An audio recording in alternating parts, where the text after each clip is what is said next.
It's Emma. Hi, it's Jen. And welcome back to the Podling. As we've just screamed past midterms, we're now entering November, which means, as many of our senior students may know, it's grad school application time. Ooh. So scary. Very scary. So Jen, what have we prepared to talk about today? We prepared just a general kind of like, why go to grad school? What is grad school? And how do I apply? Yeah, how do we go to grad school? And that, is a great question. I'm still kind of figuring it out myself. So anyways, I guess we'll hop right into it, huh? So Emma, yeah. Grad school, why go? What are you going for? What's the plan? So basically the beauty of linguistics is that I don't want to say that there's minimal things you can do with only a bachelor's in linguistics, but your options are very limited if you only go through with your undergraduate degree. Why you would want to go to grad school is to further your education, give yourself more options. You open the door to many different career options. You can work in academia, you can do research, you can work at any linguistic firms. I mean, I know that a lot of people work for places like Grammarly and other online, formats and websites. And among other things, you can also work for the FBI if you have a master's degree. You can teach in K through 12 if you have a master's or a teaching endorsement. Yeah, you can do research at a college too. Research is a big linguistic opportunity. If you have any sort of interest in academia or in any sort of professional environment, like in law or whatnot, you want to go all the way. You want to get that doctorate, you want to get that PhD. That's why you would go to grad school as a linguistics student. I can't speak on other disciplines or fields of study. Because I feel like I've learned a lot in undergrad, but it's such a big field, it doesn't feel all-encompassing. Do I feel like an expert? No. Not at all. There's no such thing as any expert, honestly.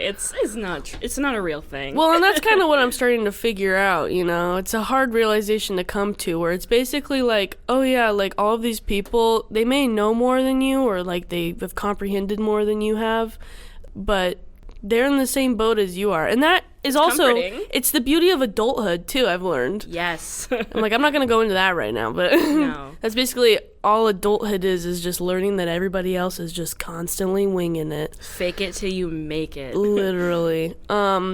So, grad school, professionalism, careers. Yeah. And I guess also another beautiful thing about grad school is that there's so many things that you can do in grad school. Yeah, you can basically design your own there's a beautiful study. thing called a concentration. Ooh, grad school. Where basically you formulate your own course of study to kind of make a specialty, quote unquote, in some sort of linguistic subfield. So for example, a lot of schools will have psycholinguistics. Among the theoretical linguistics, things like phonetics and phonology, morphology and syntax and semantics. Aside from those, there's so many things you can do. There's language acquisition, there's psycholinguistics, there's cognitive linguistics, there's speech language pathology, which there are a few caveats that you have to do in order to be able to apply to that actual grad program, but I can get into that later. Tell me what you're going to do, Emma.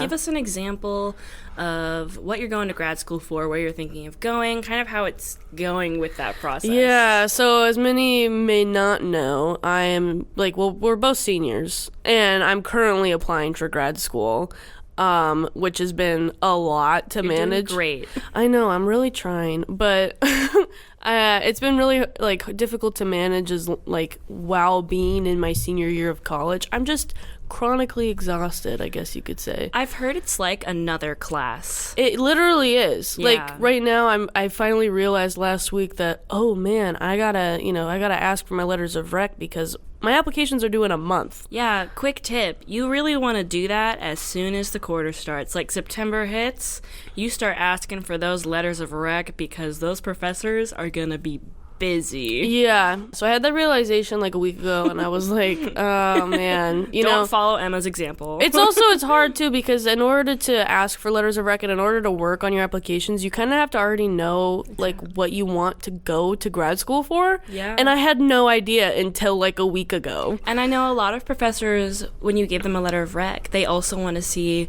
your resume, and then in grad school, there's also something called a statement of purpose, which you have to write. And like it was a statement of personal like history or something. Yeah, they want like your professors kind of want to see all of the things you have prepared for grad school. Yeah. So it means you really got to start in summer. Yeah. Which is crazy. And here's the thing. I started working on this stuff 6 months ago. Oh my gosh. 6 months ago. But the thing is I had no idea what I wanted to go to grad school for. That was the hardest thing for me to realize. And honestly, there's not really any advice I can give to anyone about figuring out what you want your concentration to be, because it's a self journey, and you're the only one that's really gonna know. What helped you though?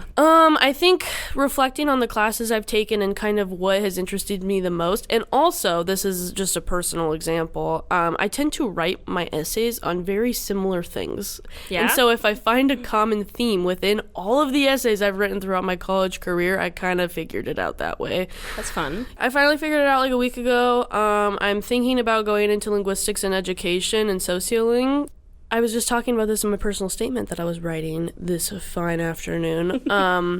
But I've always wanted to teach. Ever since I was a little kid, I've always wanted to teach. The difference is, though, is I thought that I wanted to teach young children. I always wanted to be a kindergarten teacher or like a Montessori teacher for very small children. It's a lot, but I love that. Yeah, I've always wanted to teach, but I think growing up in the public school system kind of deterred me from doing that, because I didn't like the way that public school is built or structured. Yeah. And so I never really liked the structure of public school, and which kind of deterred me from wanting to be a school teacher. No, yeah. And then, once I got to college, discovered linguistics, realized it's something that I can actually do, started talking with different professors in the department about, linguistics and education, and like learning that,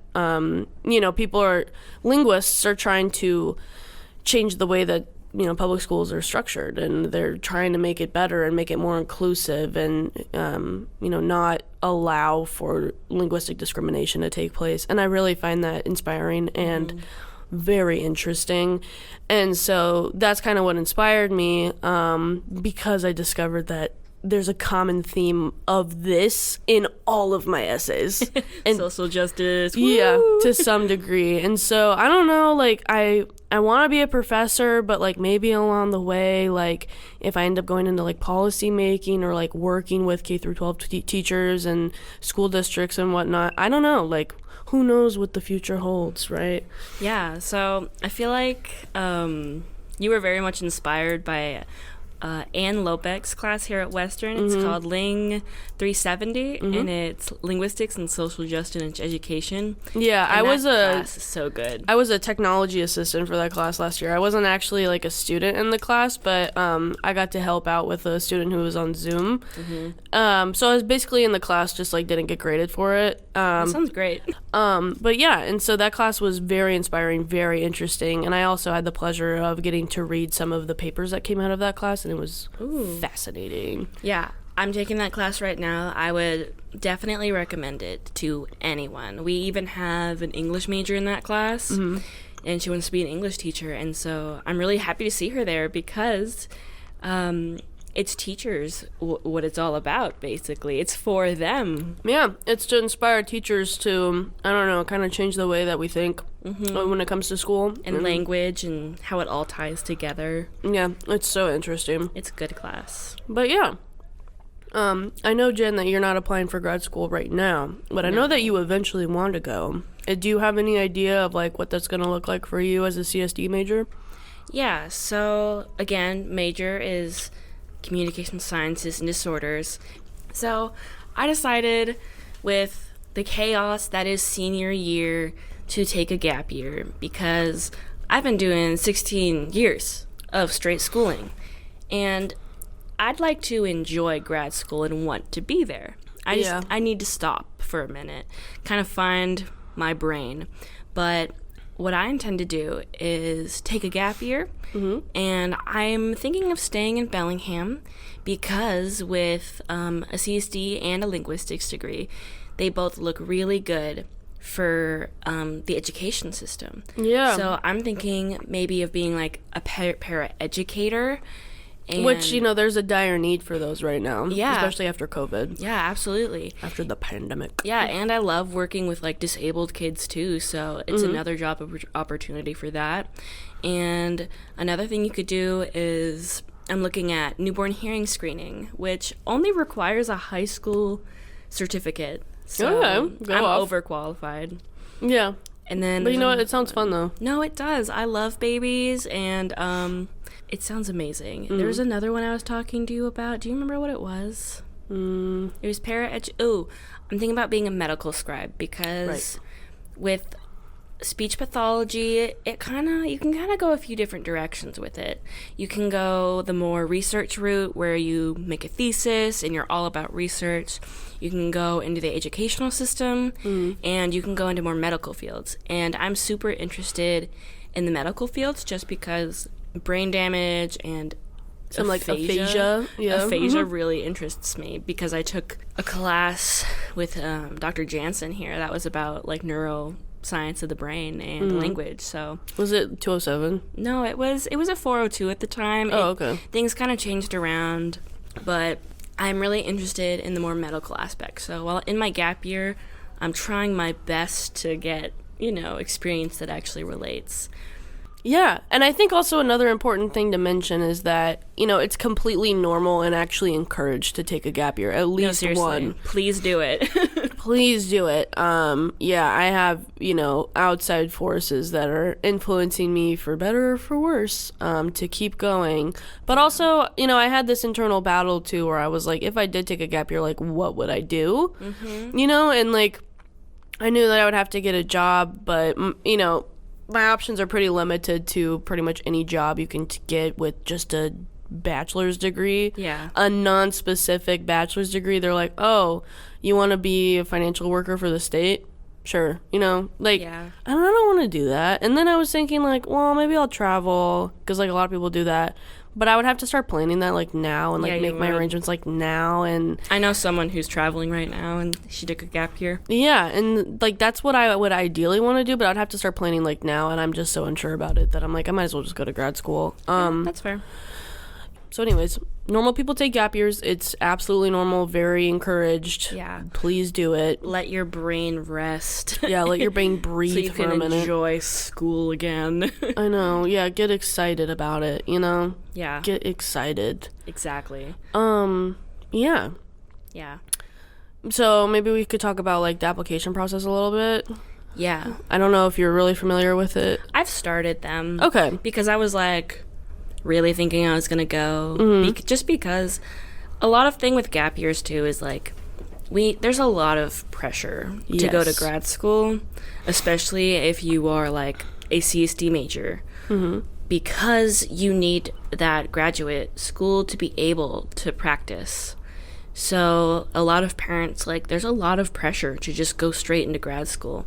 And, like, I've definitely dealt with that myself, but I've just kind of made myself a plan where I hopefully will be able to financially, like, make it all together and support myself. But yeah, the application process. Yeah, application process. Okay, so basically how it goes is, well, it depends on the school, and it also depends on if you're applying in America or Canada or Europe. First thing is you put your name on it. It's very different. Yes. So usually applications will open up end of summer, beginning of fall. It's like August to September range. Some schools are even October, which I think is very strange. Yeah, I don't enjoy that. No, me neither. But most of them, they will have a rundown of any essays you may need to write on their webpage. Oh, yeah. Yeah, use the web pages. They're very, very helpful, very beneficial. Yes, they will basically tell you everything that you need to have already prepared. Yeah. But yeah, so applications open up like August, September, October, around that range. And basically what I did personally was I just filled out all the basic stuff first. I was like, I'm not going to worry about my supporting documents right now. Okay, I've got other things to do. Absolutely. So I just filled out like, oh, what's your permanent address? What's your financial status? And I'm like, I don't know, man. So just like those kinds of questions, some demographic questions. Ooh. Can I come in with a random fun fact? Yeah. Fun fact, when you are applying to grad school, for FAFSA, you will have to file as an independent. Okay. Yeah. Good to know. Yeah, good to know. My friends found that out recently because they're applying, and I was like, oh, no one ever told us that. So for grad school, if you're applying like the year before, your FAFSA has to be independent, or? I don't think so. I just think that, so you're applying, and then you're hopefully applying for FAFSA at the same time. Mm-hmm. So I think honestly, I don't know the details. I would look it up just to make sure. To delve into. Yeah. Yeah, so they ask you a bunch of demographic questions, all of the contact information, and basically then from there, it's like, oh, some schools require an academic CV or resume, which most do, yeah. And if you don't know what an academic CV is, it's curriculum vitae. It's Latin for the course of life. So it's basically just like a resume, right? Yeah, and do you list your courses on there or what? Yeah, so that was the big thing, was I had never, I'd never made it, obviously, an academic CV before. I'd only made professional, quote-unquote, ones, where I'm like, oh yeah, here's the weird part-time jobs I work just to prove that I actually have and been employed somewhere, right? Yeah. So I had to Google it, and a great resource to use, too, is your professor's websites on your department's page. The professors have websites? Oh, yeah. So What? So if you go to the department's, webpage, there'll be, a little tab for faculty and staff, and then from there, usually you can click on the names of the professors, and then through that, either it sends you directly to their personal website. Wow. Or it'll show up like a homepage where then you click on an external link. That is to not the website.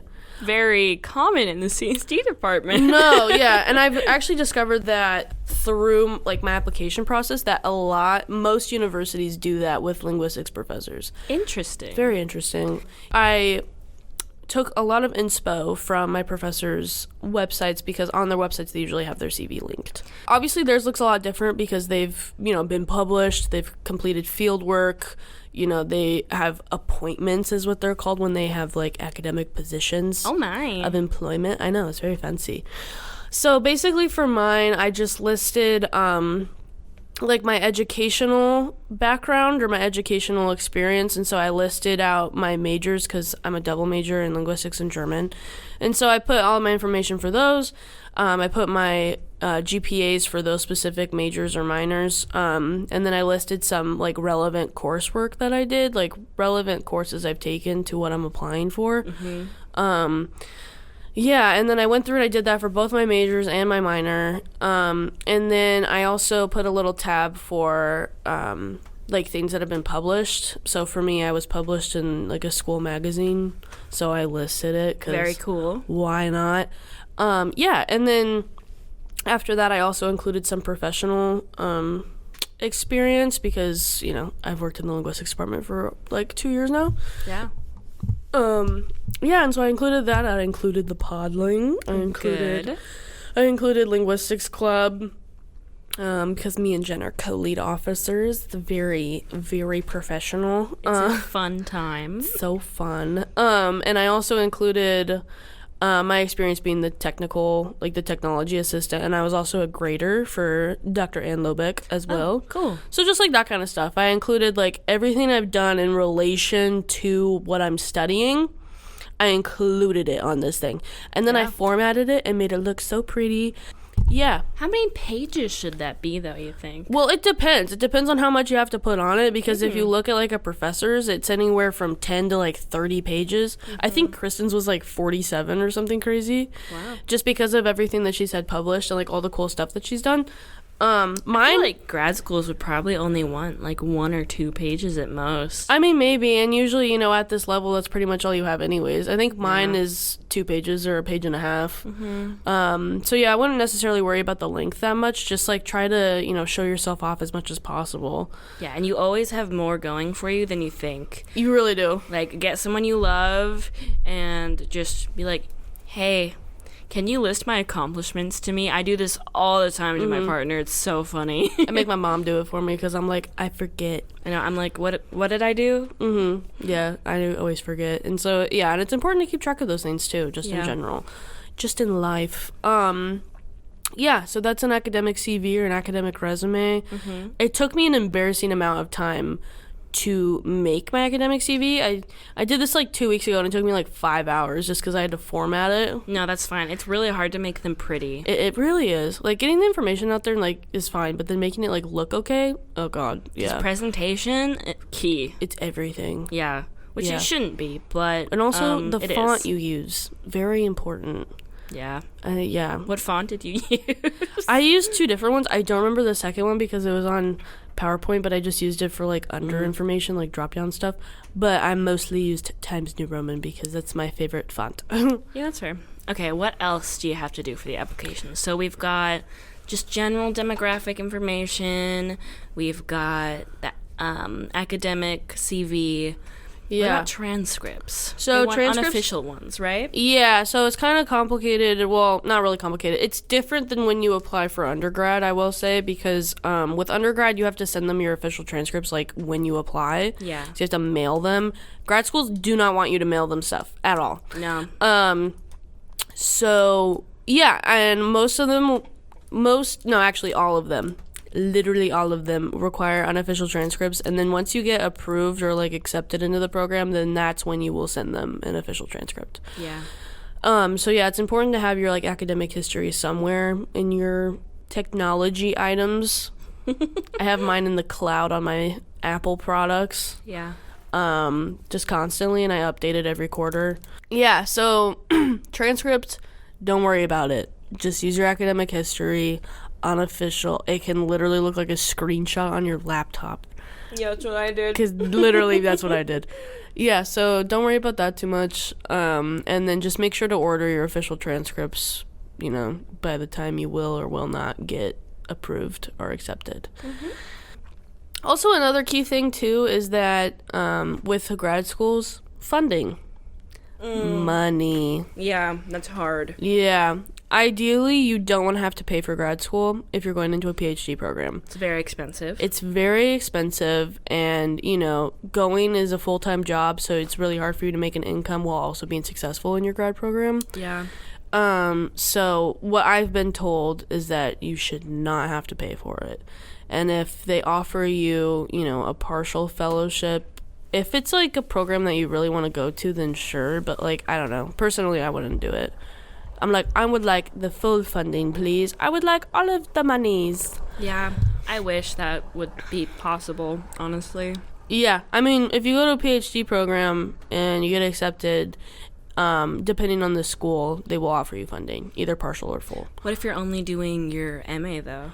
MA you have to pay for, unfortunately, Yeah. which is a huge bummer. That's why I have to. That's why all the CSD folks are swimming in debt. Yeah, that makes sense. Yeah. But yeah, and another thing too is that, I don't know, I guess your options are also limited as a linguistics major if you only go through to your MA. Yeah. It's really only if you're in those subfields where you would want just your MA. But basically what I was told is that if you're planning on being, like, going into academia or research especially, you want to go all the way to the PhD, and it's better to just go straight into those PhD programs just because you get your MA along the way and you don't have to pay for it. Yeah, that does sound really nice. Yeah. I was looking at, this is a real side tangent, but Okay. some schools have different funding rules. So I was looking at UW for grad school. They have a specific track for medical SLP, but it is not government funded. So we have to basically pay out of pocket. Like, we can apply for FAFSA, but we cannot get any aid through the state of Washington. Weird. Yeah. So it kind of really limits you in that. But it does make it so the price is the same for in-state and out-of-state. For for out-of-state students, it's really a good option because It really is, yeah. it's so much cheaper. But for in-state students, there's that downside of I can't use any form of Washington aid. No Washington scholarships. So yeah, that's a factor to think about for just that program. Yeah, that's tough. And that's another thing too. It's very important to look under those funding tabs on these web pages of these schools or these programs. Very important to look at the funding. That way you know what to expect. And if their funding protocols are not listed, email somebody. Oh yeah, best pester them. Yeah, you need to know, man. Am I going to have to pay you $60,000 a year? Mm-hmm. Maybe. But I need to know that. I need to physically prepare myself for that if that is the program that I want to be in. Exactly. So, yeah, funding is another huge thing. And there are, there's fellowships you can apply for, external scholarships, external grants or whatever. But it's a whole process for that, too. I don't know. I can't speak on those because I haven't looked into it at all. But it's definitely something that's an option, and it's also important. Yeah. Along the same line, grad school fee applications. So application fee, God, yeah. They're usually $100 each. And some if more. In some schools, you have to apply. You have to make two separate application fees. So one is you're just applying to the general grad program, and then the other fee is for that specific grad program. Yeah, luckily none of the schools I've encountered seem to be that way. I'm not 100% sure, but it seems that way. However, all of my applications are at least $175. Yeah, no. Yeah, and so if you receive Pell Grants through FAFSA or any of these need-based grants, apply for a fee waiver. Yeah. You'll get it. Because it's a lot of money. It's so much money. Especially if you're applying to 3 schools. Or 5. That's a lot of money. It's a lot of money, my friends. Yeah, so definitely apply for those fee waivers. The only thing is that you have to get your application in as early as possible in order to be guaranteed that fee waiver. Yeah. They don't want you to wait until the last second. Funding, a very big deal, very important, kind of spooky. But it'll be okay. But you'll be okay. It's okay. Yeah, don't scare anybody. I know. I'm projecting because I'm terrified. Yeah, no, that's fair. I'm so stressed out right now. Yeah. But it's okay. What about, we talk a little about standardized testing, the GRE. So GRE is very interesting, especially since the pandemic happened. What is it, Emma? The GRE is the General Requirements Exam. Yeah, love that I know that. Basically, it's the grad school version of the SAT. Agreed. But so it's just a general's exam, and it talks about, math, science, reading, writing. And it usually has nothing to do with the field you're applying to. No, literally. In master's. It's great. Literally has nothing to do with linguistics specifically. And so that's really frustrating. It's frustrating because it was required for so long. Yeah. But luckily, since the pandemic and since, school was all screwed up because of COVID and everything, the requirements have changed a lot. And so some schools may be requiring the GRE. This is a problem I encountered. This is from personal experience. For the longest time, I thought that I had to take the GRE, and I was so stressed out about it because the exam costs $300. Oof. I'm let me repeat that. $300. So if you're applying to 5 schools and you're paying for the GRE, that's at least $1,000. I'm just saying. Yeah, that's insane. So yeah, basically, I was freaking out because I thought I had to take the GRE, and there was no availability, and I would have had to miss an entire day of school and drive to Canada to take it because we're in Bellingham. It was a whole thing. But also the thing is too is if your application is due in December, you want to take it by October. Usually, you want to take it a couple months beforehand just to ensure that your scores come back in time. I was freaking out about this at the beginning of October because I was oh crap, I have to take the GRE because I still thought I had to take it. But the thing is that the school websites were saying that the GRE was required, but if you go into the individual programs, it'll tell you whether or not the GRE is required. And for all of the schools I'm applying to, the GRE is no longer required. Yeah, a lot of graduate schools are just waiving it completely, which I think is a great idea, because standardized tests honestly aren't a good measure of anyone's knowledge. No, and what does it prove aside that you can pay $300 for a test that doesn't matter? Yeah. You know what I mean? I don't believe in standardized tests. I don't like them. Obviously, I don't either, but yeah, so I'm like, I'm a good test taker, which is really frustrating because people are always like, oh, like, you must love standardized testing. I'm like, no, I'm just okay at winging it and taking an exam because I understand the process and, like, how they're built, you know what I mean? Yeah. How they function, I get it, you know, and so it works for me, but for a lot of people it doesn't work and it doesn't prove anything. Nope. It proves that you know how to take a test. Away Personal from my statements. standardized test rant. Yeah, so after that it's statement of purpose and letter of personal history. It's called something different at every school. Yeah. But basically it's your statement of purpose and, like, your personal history. That's actually what I'm working on right now. This entire afternoon I've been working on my statement of purpose. How's it going? I don't know, to be honest. I started mine in the summer, and it was interesting, to say the least. Yeah, I'm like, my mom is she was an English major. She got her bachelor's in English. And so, you know, she's really into grammar and editing and things. So anyways, I sent my personal statement that I have right now. I sent it to her, and she said it actually looks good. And so I'm like, that's cool. Grammatically, it looks good. And, you know, it makes sense, which is great.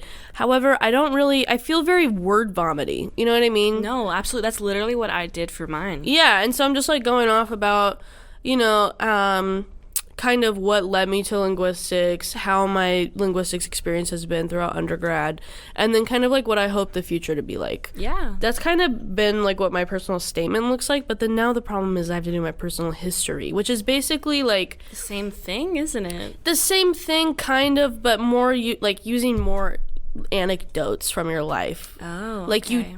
That's the one where you're allowed to be personal and, like, take an example from your life. Storytelling more. Yeah, storytelling more, and kind of, like, how that's led you to now and how it'll, you know, direct you in the future is kind of what I'm understanding it as. Oh.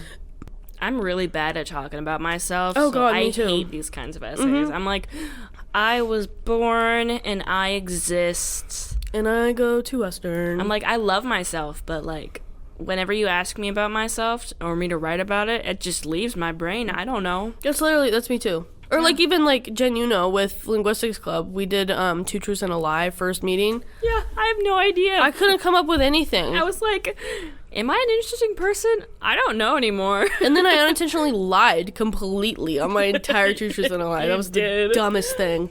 Anyways, yeah. So it's really hard to talk about yourself, and that's just, like, how it is. You know, I feel like... For me personally, I'm a big list person.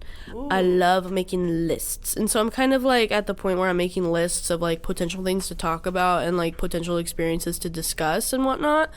And kind of, like, having something to look back on. You know what I mean? Like, while you're writing and you're sitting there and you're like, I literally can't think right now. Yeah. Like, having kind of a guide is very helpful for me. I don't know. I like it, too. Yeah, I'm a big list guy. So...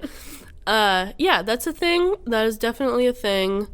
Personal statement for me is not that hard because it's kind of like, why?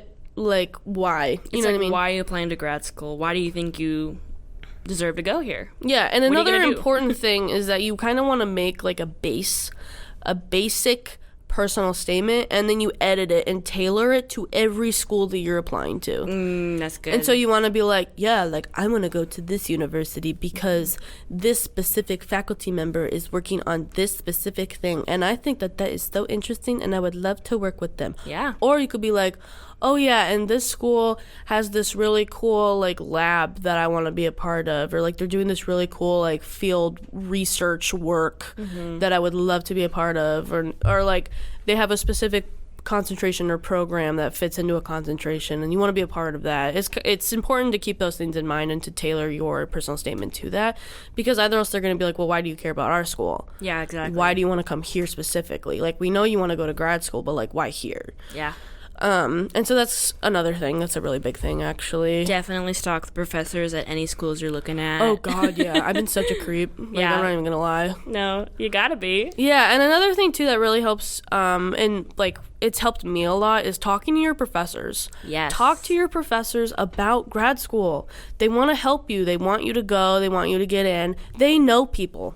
They know so many people, and it's like you just tell them, like, hey, like, I would love to do sociolinguistics. Yeah. And then every single professor's like, oh, well, like, you should look at this school because this person works there, and, like, I've known this person for 30 years or whatever.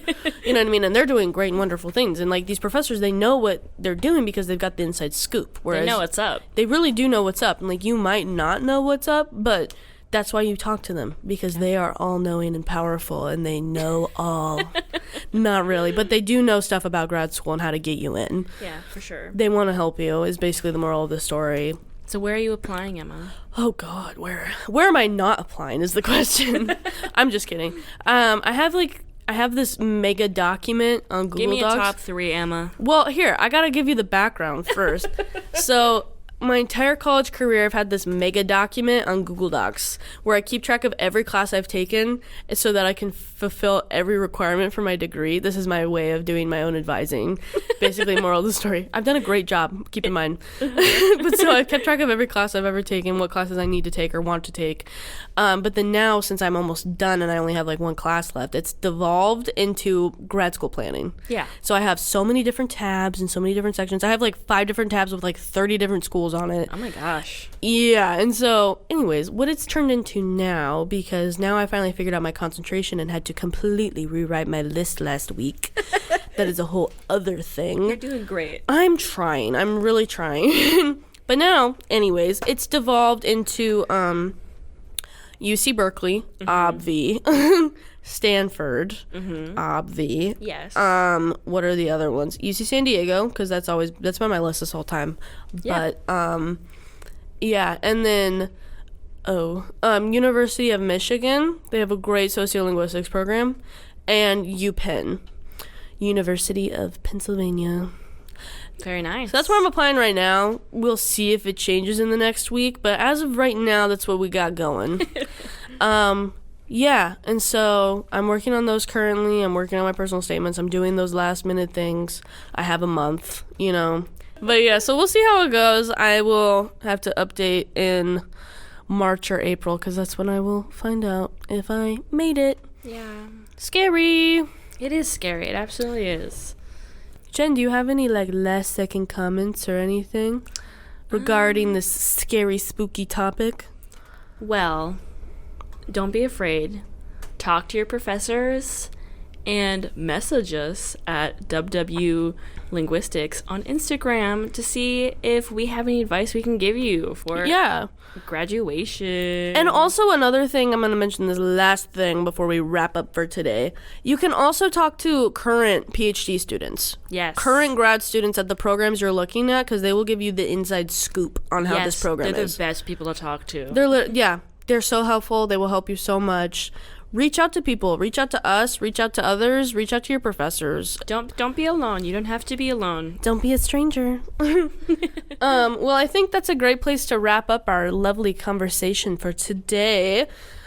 Make sure to tune in for our next episode to see what we'll talk about next. Make sure to follow us on Instagram at WW Linguistics to get updates on what's going on in our department as well as in the linguistic world. Sounds great, Emma. And make sure to hit that follow button wherever you get your podcast to get updates on the new episodes of the Podling. We'll see you next time. Tschüss. Adios.